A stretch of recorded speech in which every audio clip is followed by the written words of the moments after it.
Okay, good morning everyone. Thank you for joining us today. And we've got some exciting information to share today. So Dr. Kurt Visnick will be joining us later in the call. And to kick off the call, we've got a fantastic guest speaker, Marilyn Vine.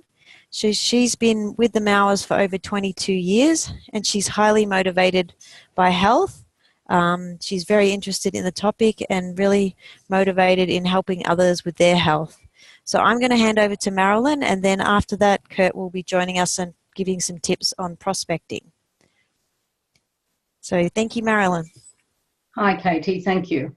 I told Curtis when he asked me would I talk on what I do that I wasn't an appropriate person. I don't do what everybody else does. I'm 76 this year. I only got my driver's license when I was 67. And I only drive about 3 hours up the south coast of New South Wales and don't go any further than that. I don't drive around the country as a result, holding meetings. I don't even hold meetings home here in my hometown of Batemans Bay. Very sadly, I live in an area where doctors are God and people just don't want to know, and you stand back and watch their health deteriorate and just wish you could help them. I spend many hours at my computer, reading, learning, researching, putting the information that I've gathered into documents and sharing them with my team in an endeavour to help them to build their businesses. Rather than go out myself and be personally actively sponsoring, I'm right behind every member of my team in helping them to understand the compensation plan, the products. If they have people that they wish me to talk to, then I'm more than happy to talk to them and help them to enrol them. People having difficulties in placing orders or enrolling, I assist. In recent times, I've been building a European market. I now have distributors in Spain, Netherlands, and Germany, 12 of them. I do a lot of talking with Hirko on Skype and supporting him and helping him to work out what's the best way to build his business. I have never been a compensation plan person. I've been a product person. But thanks to Sisel and their new innovative compensation plan, even I understand how the plan works. And as long as the people realise that their qualifying downline volume is what pays them the levels down, and they earn 7% on those levels, then they too can very easily understand the plan. Thanks to Curtis, on a small meeting in Sydney in February, I understand the Wealth Builders scheme as well, and I just feel so proud of myself that I've got that under my belt. To some of you, that may not be an achievement, but for me it was. My passion is helping people with health, sharing my health knowledge with them, helping my team to understand the importance of different things and doing different things, and encouraging them to do the same and reach out to people. Many of my team have been with me since 2007, and I now have strong bonds with a great deal of these people. They know, all of my team know, I've made it aware that if they need help, I'm always here. Sometimes I can't help, and I will tell them that. And then I reach out to somebody in customer services or somewhere upline who can help me for me to help them. I'm a moral and ethical person, and I believe that my team should act in a moral and ethical manner. We should only speak the truth. We shouldn't try and colour it up. A fact is a fact, and that's important. If people are to trust you and believe what you're saying, then you have to be honest. And when you don't know, you need to say, I don't know, and I will go away and find out for you and then come back to them.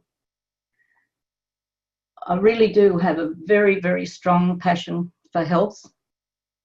My husband contacted lupus in 2005, and the first thing our allopathic doctor told us was lupus could not be cured.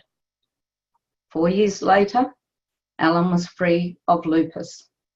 Please don't ask me what I did, because I read, researched, purchased, sought help, and with everything that we did, we turned his life around, and he then lived to 2015 when he died from an unexpected aneurysm. I said to somebody on Tuesday that was here visiting that because I'm so passionate about health, I feel sometimes that passion scares people and they back away. She said to me, many years ago when I first met you, it was the passion that you had with what you were talking about that attracted me to you in the first place. I've learned that when I'm speaking to someone, I watch their eyes if I'm speaking on a one-to-one basis. If they're interested, you see it in their eyes, or you see them turn off. When they turn off, I've learned to shut up and change the subject and just have a menial conversation. I owe my life on a couple of occasions to the mowers. That's how I got involved way back in 1996. I ended up with brucellosis, which is a disease of carcass meat, and one of the New Ways products in high doses gave me back my liver, which was almost defunct. I fell off a truck and broke my wrist at the ulnar and the radius and every bone in the back of my hand in October 2003. I was told I'd end up with arthritis. I not only don't have arthritis in any part of my body, but I've got total, utter use of my hand.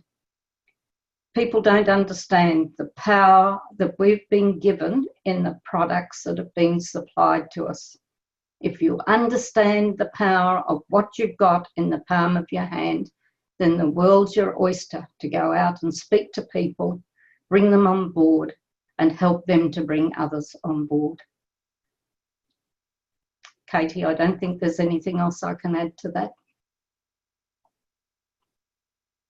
That was wonderful. Thank you, Marilyn. Really enjoyed hearing your story, and it's really encouraging and inspiring, especially when you talk about, what you have in the palm of your hand and really reaching out to people. So is there anything, I guess I've got one question for you. Is there any time where you've spoken to someone and then they've unexpectedly been interested when you thought perhaps they weren't? Oh, yes. Sometimes the person that you think is the least likely to can turn out to be not only likely, but somebody who wants to go ahead and build. And I'm right behind. The team member, some of my team members are just users. That's fine. I'm just glad that they've got their health and they've got the health for their family.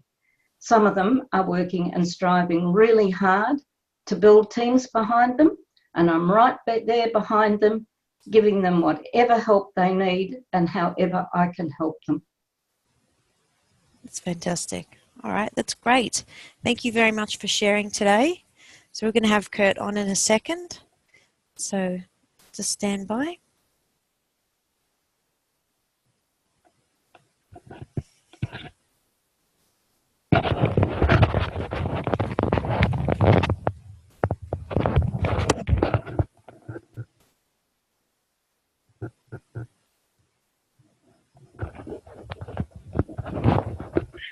Good afternoon, good evening, good morning, wherever you happen to be in the world today. And it's Friday night up here in Utah. I'm actually up in Utah today. I flew up here from New Orleans, Louisiana, and I had flown there from Dallas, Texas. And I just want to say it's been what a crazy year for me so far. It really seems like I've been on the road ever since I left for Australia way back in January.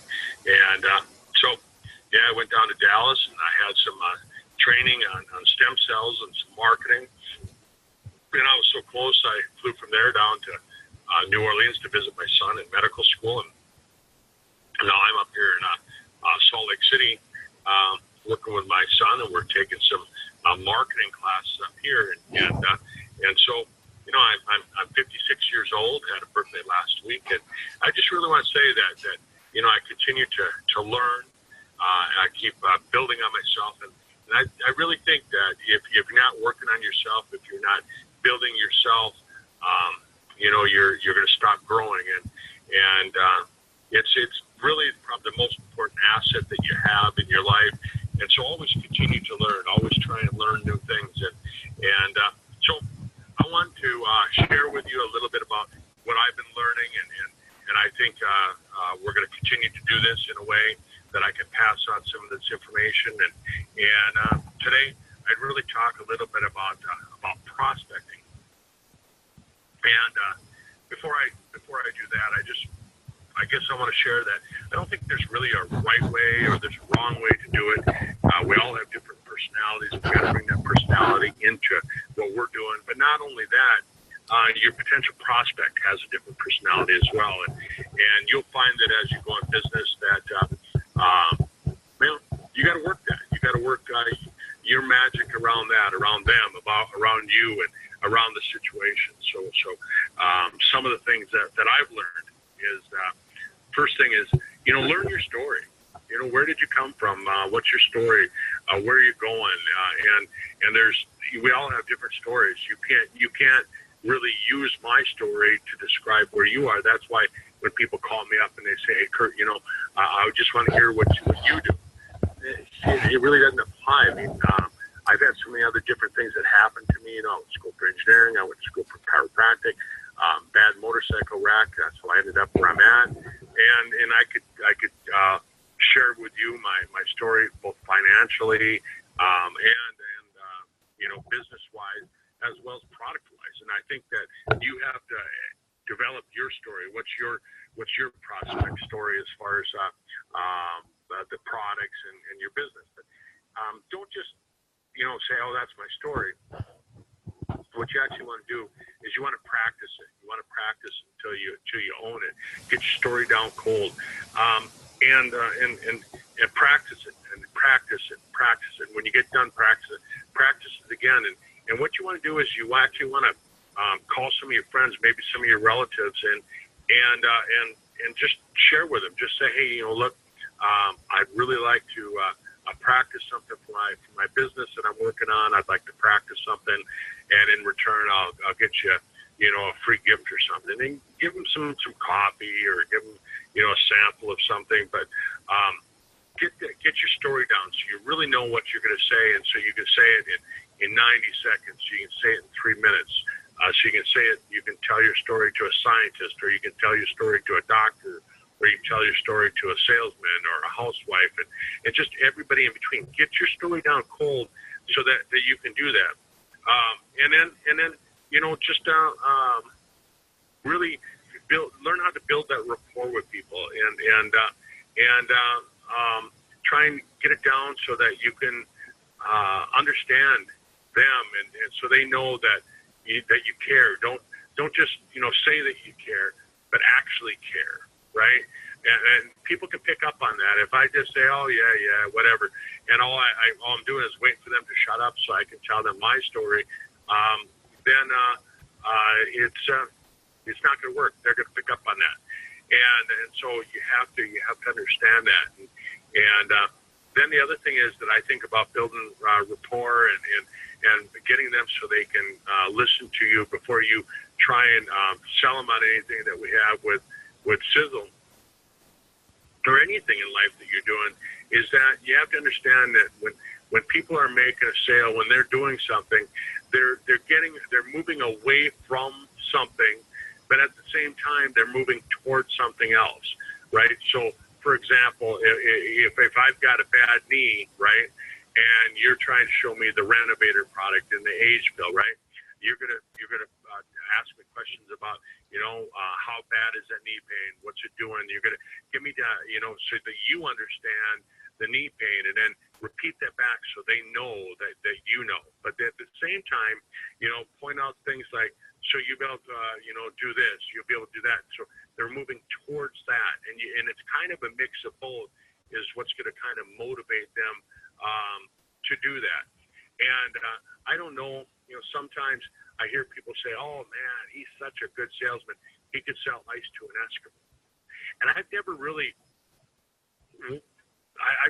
thought that was a good thing to say. If somebody said, oh, he's so good at what he's doing, he could sell ice to an Eskimo, he could sell, anything. And to me, that's just saying that somebody can sell something to people that they don't really need or they don't really want. And so I don't know if I always view that as a good thing.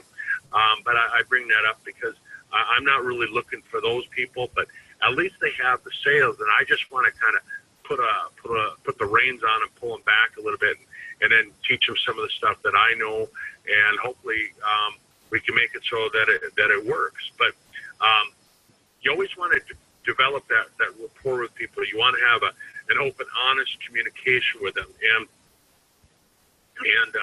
and so when we start talking about communication, the thing about it is that when you think of communication, what do you think of? You think of, that we're going to be talking about something. So when I say that, when I say communication, which one is more important to you?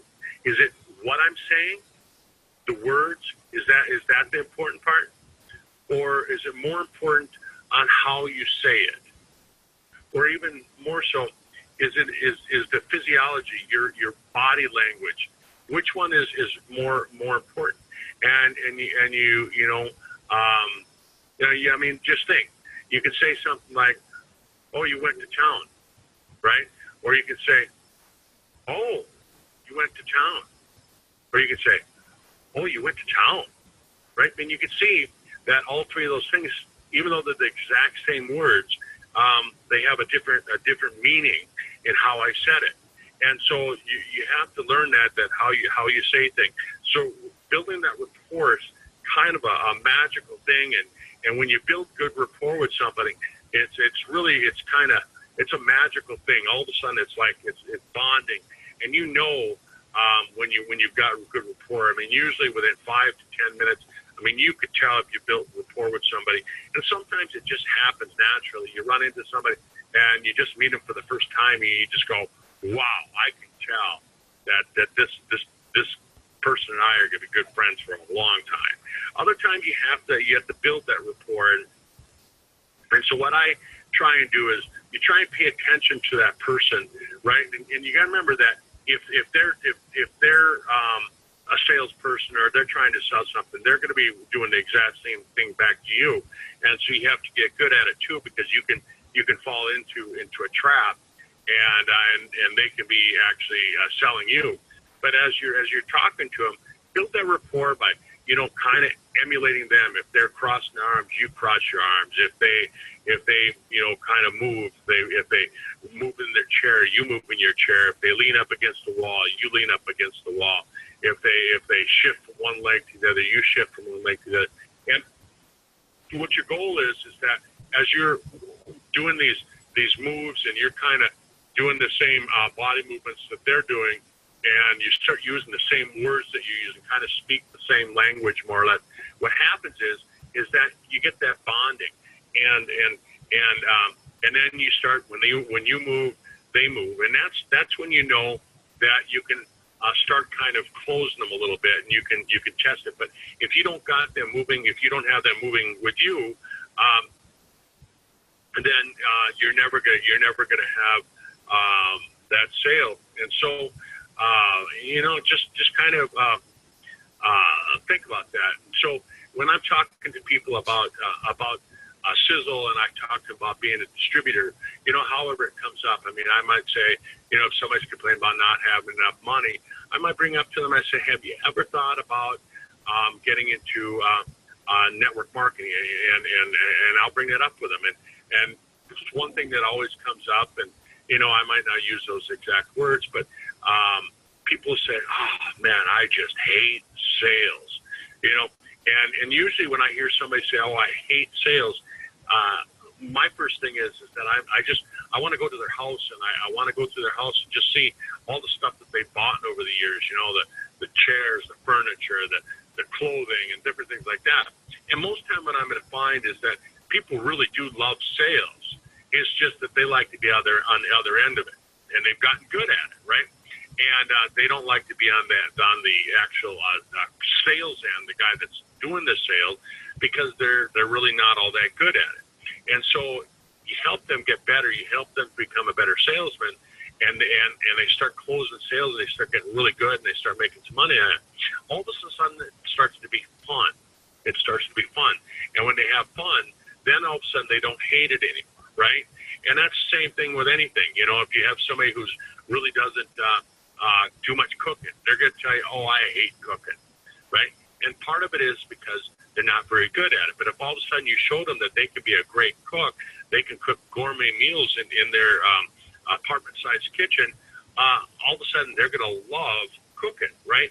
And you can say that about anything, kayaking or scuba diving or whatever it happens to be. But you'll find that they love it when they start to do that. So, you know, that's some of the things that I really thought I'd talk about tonight, share with you some of the things that I've learned over the course of the last 5 days. And really what I'd like to do is each month kind of help everybody become better at this. And this is going to be, we'll make it like an ongoing type of thing. Maybe like on these calls, we'll take 1 week, and we'll just have 1 week where it'll be kind of sales training 101 type of a thing. And so my last question before I hand the call back over is really think about this. If I said to you, how do I know? And I just stop there. How do I know? What most people are going to say, they're going to say, how do you know what? Right? How do you know what? But really, when it comes to your business, it's not the what, it's the why. How do you know why? Right? And what's your whys? What's your whys? What are you in this for? Not your whats, but your whys. And you know, so we'll talk about that a little bit more. What I'm going to do now is I'm going to hand the call over to Katie, and Katie is going to end the call for me here, and a few more words to talk about and sharing some things. She's going to have a guest with her, and really just kind of share some ideas. And I think that's what we'll do each month, is just kind of do 15 minutes with maybe a little bit of a building, and then someone sharing their ideas, what they've done, and kind of a testimonial on the business side of things, so that we can do this each week or each month and help everybody become better at what they're doing, what they're building. So have a great day. I'll be back on the call next week. I hope you have a great weekend, a great week, and I look forward to speaking to each of you. Thank you. Bye now. So thank you everyone for listening to today's call. Obviously, we've already had our lovely guest speaker, Marilyn Vine, sharing, and I want to thank her again. So if you can join us again next week, that'd be fantastic. Kurt will be back on the call, and I hope you all have a great weekend. So thanks for joining us today. Take care.